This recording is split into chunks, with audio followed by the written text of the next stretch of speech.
نام کیا ہے؟ حضرت بہلول دانا.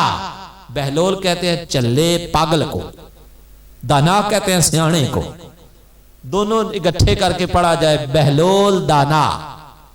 ایسا چلا پاگل جو بہت بڑا سیانا ہے، یعنی وہ خود پاگل نہ تھے، بنے ہوئے تھے.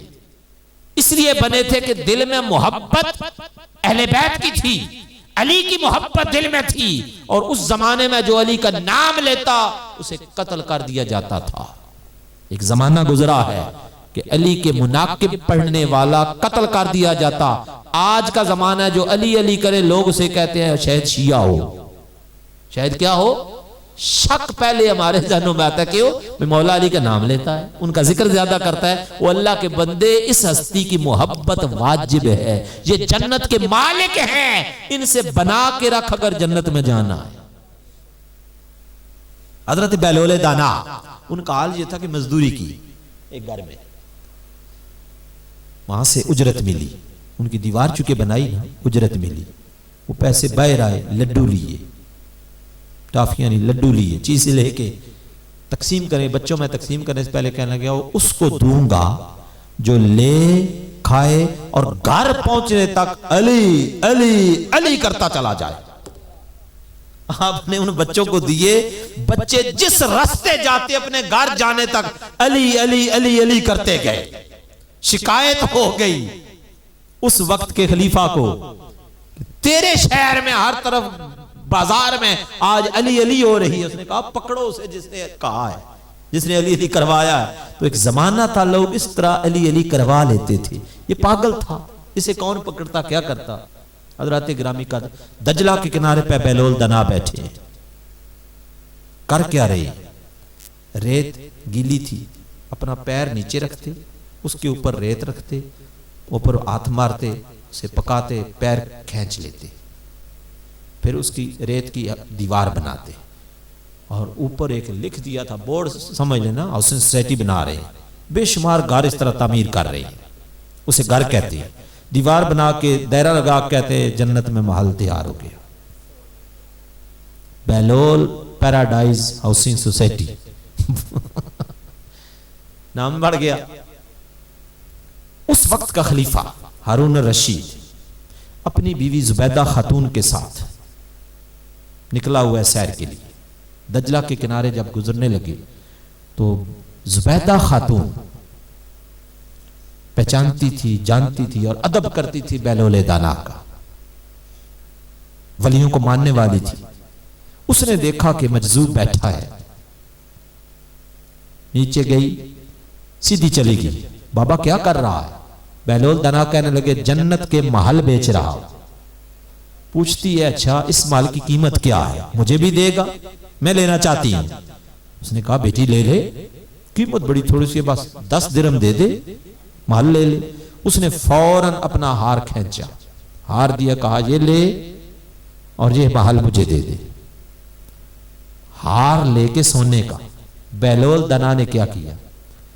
دائرہ لگا، کہا چل یہ محل زبیدہ خاتون کا جنت میں ہو گیا، اور ساتھ ہی اس گروندے کو توڑ ڈالا کہ یہ بک گیا، زبیدہ خاتون کا محل ہو گیا. جب وہ جانے لگی تو آپ کے ہاتھ میں سونے کا ہار تھا، بہلول دانا نے وہ دریا دجلہ میں پھینک دیا. سونا انہوں نے کیا کرنا تھا، پھینک دیا. ہارون الرشید یہ منظر سارا دیکھ رہا. جب زبیدہ خاتون چونکہ بیوی تھی اور بڑی محبت اس سے کرتا تھا، جب واپس آئیں کہنے لگے خلیفہ ہارون الرشید، وہ اللہ کی بندی یہ کیا کیا؟ اس پاگل کو تو نے سونے کا ہار دے دیا. اس نے کہا خبردار، چپ چپ، اسے پاگل نہ کہنا، میں نے اس سے جنت میں محل خرید لیا ہے. وہ ہنس پڑا، کہنے لگا جنت کا محل اس پاگل سے خرید لیا؟ یہی کسی غریب مسکین کو دے دیتی، ثواب ہوتا، کسی کے کام آ جاتا. سونے کا ہار تو نے ایسے ضائع کر دیا. خیر جی، اس نے کہا میں اس پہ بات کرنا نہیں چاہتی، بس چپ.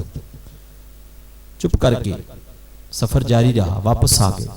وہ سارے راستے میں کوستا رہا، باتیں کرتا رہا، تانے دیتا رہا، مذاق بناتا رہا، حتیٰ کہ رات آ گئی. رات کو زبیدہ اپنے کمرے میں سو گئی. ہارون رشید اپنے بستر پہ سو گیا، آنکھ لگی، خواب شروع ہو گیا۔ خواب میں کیا تکتا ہے کہ سارے